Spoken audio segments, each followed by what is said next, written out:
तो hello guys and welcome back to learn logics. फिर से सभी लोगों का यार बहुत बहुत स्वागत है हमारे खूबसूरत से चैनल लर्न लॉजिक्स में। और लास्ट वीडियो में यार हमने देखा था एस्पेक्ट रेशियो के बारे में। आज के वीडियो में हम डिस्कस करने जा रहे हैं ऑब्जेक्ट फिट और ऑब्जेक्ट पोजीशन के बारे में। ठीक है, तो हम देखेंगे यार किस तरीके से जब हमारा जो कंटेनर है या हमारा जो पर्टिकुलर एलिमेंट उसकी विड्थ कम है तो किस तरीके से हम उसके अंदर प्रेजेंट इमेजेस और वीडियो को बेसिकली फिल करा सकते हैं, या हम बोल सकते हैं किस तरीके से बेसिकली हम उस एलिमेंट को उस कंटेनर में फिट करा सकते हैं और उसकी पोजीशन को मैनेज कर सकते हैं। बहुत ज़्यादा इंपॉर्टेंट प्रॉपर्टीज़ है यार ऑब्जेक्ट फिट और object position. You will be frequently using those when you will be managing the images and the videos. ठीक है, तो जब तुम इमेजेस और वीडियोज़ को मैनेज करोगे तो ऑब्जेक्ट फिट और ऑब्जेक्ट पोजीशन जो है अक्सर इस्तेमाल होगी। ठीक है, तो बिना किसी देरी के यार वीडियो को स्टार्ट करते हैं। और स्टार्ट करने से पहले अगर अभी तक चैनल को सब्सक्राइब नहीं किया है तो चैनल को सब्सक्राइब करो, वीडियो को लाइक करो, शेयर करो दोस्तों और दोस्तों के घर वालों के बीच।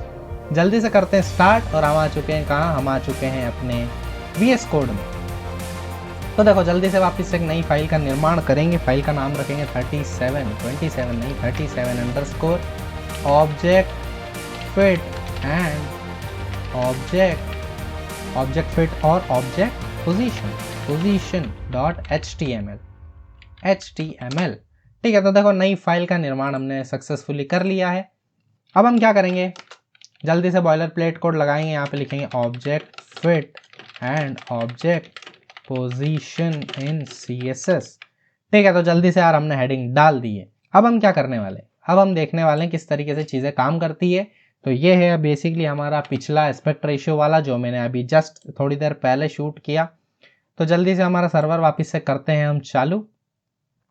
और सर्वर चालू करते ही हमारी जो विंडो है वो लाइव आ जाएगी हमारी वेबसाइट। और देखो यहाँ पे आ चुका है object fit and object position.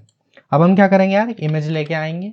तो इमेज के लिए हम कहाँ जाएंगे, इमेज के लिए मान लो हम जाएंगे मैं क्या सर्च करूँ, मैं मान लो Delhi images, Delhi India gate की इमेज लेते हैं भाई, इंडिया गेट इमेजेस। ठीक है, बढ़िया, इंडिया गेट की इमेज लेते हैं ना। तो ये देखो ये बहुत खूबसूरत सी इंडिया गेट की इमेज है यार, और इसी को हम उठाने वाले हैं।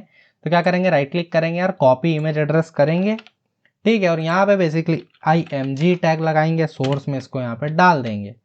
ठीक है, सो विथ नो सरप्राइजेस हमारी इमेज यहाँ पे बहुत खूबसूरती से आ जाएगी। अब देखो ऑब्जेक्ट फिट का मतलब क्या होता है, अगर मैं तुमको दिखाऊं, क्या अगर मैं जल्दी से स्टाइल टैग लगाऊं और यहाँ पे दिखाऊं इमेज लगाऊं और मैं यहाँ पे अगर लिखूं ऑब्जेक्ट फिट, तो देखो ऑब्जेक्ट फिट क्या बोल रहे हैं कि specifies how contents of a replaced element should be scaled relative to the box established by its used height और विड्थ। देखो अगर इससे समझ नहीं आ रहा था मेरी बात सुनो।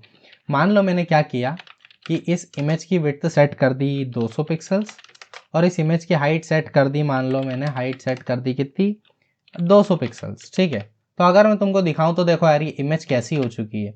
एंड मैं क्या करूंगा यार, इसको थोड़ी सी इंक्रीज करूंगा ताकि और बढ़िया सी दिखे। तो देखो मान लो मैंने जो इमेज है यार उसको ऐसी कर दी। मैं चाहता हूँ कि इस इमेज की जो साइज है यार वो 200 पिक्सल्स रहे और इसकी जो हाइट है वो भी 400 पिक्सल्स रहे। अब देखो ये जो इमेज है ना बेसिकली ये स्ट्रेच हो गई है। क्या हो गई है, स्ट्रेच हो गई है। पर मैं नहीं चाहता यार कि ये जो इमेज है ये स्ट्रेच हो। तो अगर मैं चाहता हूं कि मेरी जो इमेज है वो डब्बा जो मेरा हाइट विड्थ थी ये वो तो ठीक है, बट उसका जो जो बेसिकली ओरिजिनल इमेज है वो हमेशा प्रिजर्व्ड रहे, यानी कि उसमें कुछ भी छेड़खानी ना हो, उसमें बिल्कुल भी बर्बादी ना हो इमेज की। तो उसके लिए बेसिकली मैं क्या कर सकता हूँ यार, ऑब्जेक्ट फिट जो है उसको कंटेन कर सकता हूँ। तो अगर मैंने कंटेन किया यार तो देखो जो विड्थ और हाइट है हमारी इमेज की जो हमने दी है that is what it is, जो हमने दी है वही है 400 पिक्सल्स और 400 पिक्सल्स। पर हमारी इमेज जो है वो कुछ इस तरीके से बेसिकली मैनेज हुई है कि वो बिल्कुल भी फटी नहीं है, ना स्ट्रेच हुआ है ना कुछ भी, इमेज हमारी प्रिजर्व्ड है। ठीक है, तो इन केस मान लो मैं यहाँ पे अगर बैकग्राउंड कलर दे दूँ यार तो और बढ़िया सी हम जो है इसको विजुअलाइज कर पाएंगे। तो बैकग्राउंड कलर मान लो मैं यार कुछ कोरल वोरल दे देता हूँ बढ़िया सा। तो देखो कुछ इस तरीके से बेसिकली जब हमने इसको विड्थ हाइट दे दी, सो स्टिल जब हमने इसके ऑब्जेक्ट फिट को कंटेन रखा तो क्या हुआ कि हमारी जो इमेज है बेसिकली वो प्रिजर्व्ड रही, उसका एस्पेक्ट रेशियो भी खराब नहीं हुआ, उसी के साथ वो बेसिकली बिल्कुल भी जैसी हम इमेज लेके आए थे वैसी की वैसी यहाँ पे आ रही है। पर अगर मैं चाहता हूँ कि मेरी जो इमेज है वो बेसिकली पूरा जो ये कोरल वाला सेक्शन है, जो कलरफुल बैकग्राउंड है उसको कवर कर ले, वो कुछ इस तरीके से स्प्रेड हो, इस तरीके से स्केल हो कि ये पूरा सेक्शन वो कवर कर ले। So in order to achieve that हम क्या करेंगे, इस कोरल को कुछ नहीं करेंगे और ये जो कंटेन है यार इसको कर देंगे कवर।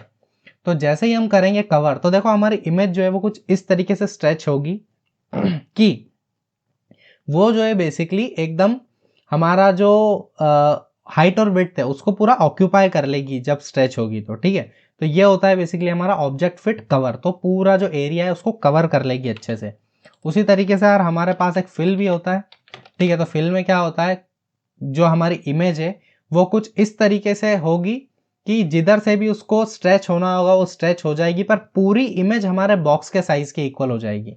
तो देखो अगर मैं इस इमेज को बेसिकली एक बार और रेप्लिकेट करूं, ठीक है। तो अगर मैं इस इमेज को अगर, चलो रेप्लिकेट छोड़ो, मेरी बात सुनो। इस इमेज की बेसिकली जो विड्थ थी वो ज़्यादा थी, पर मैं क्या चाह रहा हूँ, मैं चाह रहा हूँ कि इसकी जो विड्थ है वो बेसिकली पूरी इसमें समा जाए। तो वो कुछ इस तरीके से बेसिकली कंप्रेस हुई कि पूरी इसकी विड्थ ले ले, ठीक है। तो इसको बोलते हैं हम बेसिकली फिल, ठीक है। तो ये हो गया फिल यार। उसी के साथ हमारे पास अगर हम नन कर दें, एक नन भी होता है, तो नन करेंगे बेसिकली तो कुछ इस तरीके से जितनी इमेज हमारी आ पाएगी उसमें आ जाएगी, और बाकी में बेसिकली जो विड्थ है वो हमें, जो हाइट जिधर भी बेसिकली वो स्ट्रेच नहीं हो पाएगी, यानी कि जितनी इमेज हमारे बॉक्स में आ पाएगी उतनी कंटेन हो जाएगी, और बाकी जो है कुछ इस तरीके से हमको बैकग्राउंड देखने को मिल जाएगा, ठीक है। तो ये हुआ गाइज किसकी कहानी, ये हुई हमारी ऑब्जेक्ट फिट की कहानी।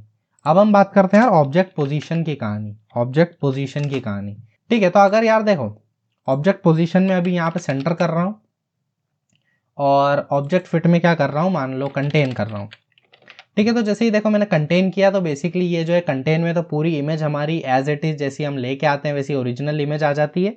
तो इसमें बेसिकली जब हम जो हमारी पोजीशन है उसमें लेफ्ट राइट सेंटर कुछ भी करेंगे तो हमें कोई भी चेंज देखने को नहीं मिलेगा।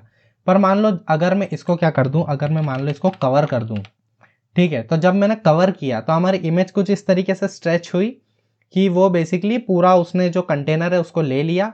पर देखो जब मैंने इसकी बैकग्राउंड पोजीशन में मान लो अभी सेंटर कर रखा है तो मेरे को एकदम सेंटर का पार्ट दिखेगा इमेज का। वहीं अगर मैंने इसको क्या कर दिया, लेफ्ट कर दिया, तो लेफ्ट मोस्ट बेसिकली पार्ट मेरे को देखने को मिलेगा जितना हमारी फ्रेम में आ पाएगा उतना, ठीक है। So I hope you are getting the point how things works, ठीक है, बढ़िया। उसी तरीके से यार हमारे पास एक राइट होता है, ठीक है। तो किस तरीके से चीज़ें काम करती है यार आई होप समझ आ रहा होगा। तो अगर हम राइट कर देंगे बेसिकली तो राइट का पार्ट हमें यहाँ पे देखने को मिलेगा, ठीक है। तो आ रही है क्या बात समझ में, this is all about background, नहीं बैकग्राउंड नहीं ऑब्जेक्ट, ठीक है। तो ऑब्जेक्ट फिट और ऑब्जेक्ट पोजीशन यार किस तरीके से काम करते हैं, this is all about that. और आई होप यार समझ आया होगा कि किस तरीके से बेसिकली ऑब्जेक्ट फिट और ऑब्जेक्ट पोजीशन को हम काम में ले सकते हैं। और देखो अगर हम इसको ऑब्जेक्ट, अरे ये क्या हो गया, ऑब्जेक्ट पोजीशन को कुछ और भी अगर हम इसमें देखें तो देखो left right centre top bottom भी होता है यार। तो अगर आप चाहते हैं टॉप बॉटम भी आ जाए तो इन केस मान लो कभी क्या होता है ना कि कभी हमारी इमेज कम होती है और हाइट ज़्यादा होती है, ठीक है। तो हम टॉप बॉटम भी उसमें बेसिकली क्या कर सकते हैं, कंट्रोल करा सकते हैं। तो अगर मान लो हम क्या कर दें यार कि इसकी जो हाइट है उसको बहुत ज़्यादा कम कर दें, इसको बहुत ज़्यादा कम कर दें कुछ इस तरीके से, ठीक है। तो ये देखो टॉप वाला सेक्शन अब हमें यहाँ पे नज़र आ रहा है, ठीक है, देख पा रहे हो ना, टॉप वाला सेक्शन हमें नज़र आ रहा है। उसी तरीके से मैं क्या कर दूँ, यहाँ पे बॉटम अगर कर दूँ तो हमें बेसिकली इंडिया गेट के जो पैर है वो नज़र आएंगे, ये देखो पैर नज़र आ रहे हैं, ठीक है। तो गाइस इस तरीके से बेसिकली हमारी ऑब्जेक्ट फिट और ऑब्जेक्ट पोजीशन काम करती है। अगर हम मान लो कि हमने कुछ विड्थ और हाइट दे दी हमारे कंटेनर को, या सिर्फ उस इमेज को ही हमने दे दी है, तो बेसिकली कितना पोर्शन या कौन सा portion top right left bottom का हम दिखाना चाह रहे हैं, और किस तरीके से उसको बेसिकली स्ट्रेच कंप्रेस कराना चाह रहे हैं, उसको हम बेसिकली ओरिजिनल दिखाना चाह रहे हैं, या फिर हम उसको कुछ इस तरीके से स्प्रेड कराना चाह रहे हैं कि वो पूरा जो कंटेनर है उसको ऑक्यूपाई कर ले, और इन केस के हम चाह रहे हैं कि वो बेसिकली पूरा फिल हो जाए। So this is all about how different different properties helps us to manage the object, और किस तरीके से हम उसके साथ खेल सकते हैं और हमारा काम कर सकते हैं, ठीक है। तो आई होप यार समझ आया होगा किस तरीके से बेसिकली ऑब्जेक्ट फिट और ऑब्जेक्ट पोजीशन काम करते हैं। और यही था यार आज के वीडियो में। अगर समझ आया और अभी तक बने हुए हो तो कमेंट सेक्शन में लिख देना कि वी आर स्टिल हियर, ठीक है। और उसी के साथ क्या करना, एक कमेंट ज़रूर लिख के जाना कि तुमको वीडियो कैसा लगा। अगर वीडियो पसंद आया तो वीडियो के बारे में अच्छी अच्छी बातें लिखना। अगर कुछ पसंद नहीं आया तो उसको भी मेंशन कर देना, और कुछ फीडबैक हो मेरे बारे में या हमारे टीचिंग स्टाइल के बारे में, और तुमको अगर कुछ डाउट हो तो वो भी पूछ लेना यार, उसका बिल्कुल जवाब 100% दिया जाएगा, और उसकी इंश्योरिटी मैं दे रहा हूँ, ठीक है। तो कुछ भी दिक्कत हो यार तो वो भी पूछ लेना, और इससे रिगार्डिंग नहीं हो कुछ दूसरी भी हो तो भी तुम लोग पूछ सकते हो, ठीक है, because we are on the same ground, we are in the journey of web development, ठीक है। तो आई होप यार अभी तक बने हुए हो और समझ आया होगा। So thank you so much guys for watching the video, make sure to subscribe the channel, like the video, share the video, और हम मिलेंगे यार नेक्स्ट वीडियो में। तब तक के लिए keep studying and keep learning.